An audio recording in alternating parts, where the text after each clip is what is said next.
Hello everybody. What we're going to go over today is your assignment for Procedures 1, and this is a research paper. What I'm going to go over in this video is just this overview of each of the assignments that you are to do for this project throughout the semester, and then we're going to get into some of the tips and resources and some of the necessary information that you're going to need to be successful in writing this paper. So first and foremost, we have this assignment is broken down into 3 assignments. Assignment number 1 is to gather 2 relevant full-length research reports, and I'll go over those in a little bit in this video. And then you go on to assignment number 2, which is gathering 2 more, so you have a total of 4 research articles, and completing a final or a rough draft of the paper. Then after you submit the rough draft and it is looked at by the instructor, you can go ahead and finish the final paper. So you'll make those corrections and you'll eventually drop it into the assignments Dropbox on D2L. So the first thing I'm going to show you is how to get to the library databases page. This is where you can find many of the research articles that you're going to use for this paper. You can click on current students up in the corner of the home page, and then you'll click on the library tab here. Click on databases tab and then the database directory. And here you'll find a whole list of the databases that you have access to through the school. A couple of them that I have found very beneficial because they are health-based databases are the CINAHL EBSCO one. As you can see, it is Nursing and Allied Health Research Database. And then down here at the bottom, there is one called PubMed, and this is also published by U.S. National Institute of Health and Library of Medicine. So these are 2 very good resources that you can use to find those articles. Then the next question you might be asking is, what is a peer-reviewed article? Well, a peer-reviewed article is basically just an article that is reviewed by a panel of your peers. So if somebody was to do a study and submit it to a journal, the journal itself would have a panel of reviewers which are peers of that field where that person is studying. So if there's a PT or PTA that did a study, they would submit it to, for example, the Journal of Orthopedic and Sports Physical Therapy, and then their panel of reviewers, who are PTs and PTAs, would then review the article to make sure that all of the studies or all of the methodology and the research that was done is sound and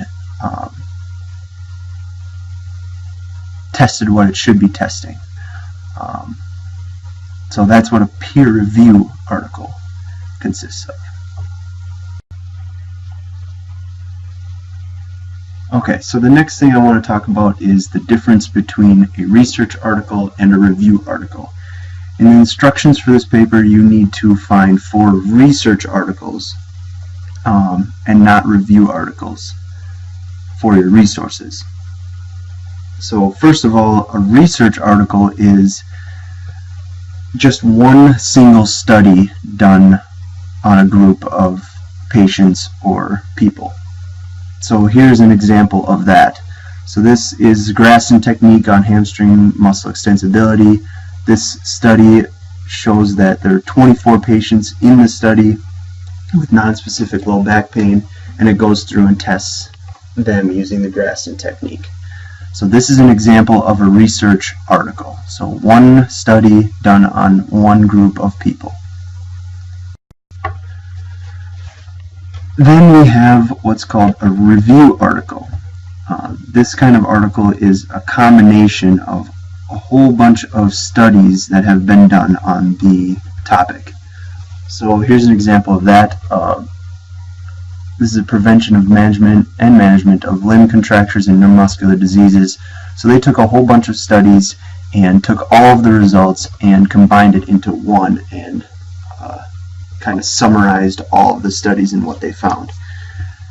These can be helpful, these review articles can be helpful in doing your research because they can kind of guide you to a new research article or a study that has been done.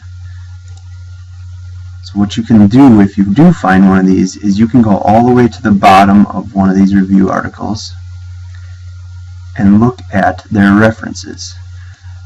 So once you find all their references, you can check to see if any of these are review or research articles that you can use for your paper.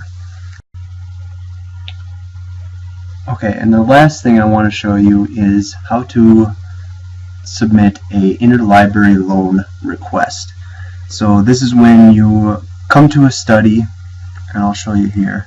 Come to a study and there are no full, you can't get the full text. So if you click on here and the full text and you go down, and you can see we cannot see the whole article here. So what you want to do then is submit an interlibrary loan request. So you'll go back to the LSC library homepage. You'll go into services, and then you will go click on interlibrary loan. It will bring up this page where it will kind of explain how to go about doing this interlibrary loan process, and what you basically all you have to do is click on this authorization form link, and then it will go into this, and you have to type in your user ID, which is from your student library card or your student ID card, and it will be on the back of that, and then you'll have to type in your password. Then you go ahead and fill out this form to request that full text article. Once this is filled out, you click on go, and it will bring you to a screen where it will confirm everything, and then they will send you the article either via email, or you can have a photocopy of it once it is at the library, so you'd have to go to the library and pick it up. Well, I hope these tips and strategies help you guys finish this paper successfully, and good luck.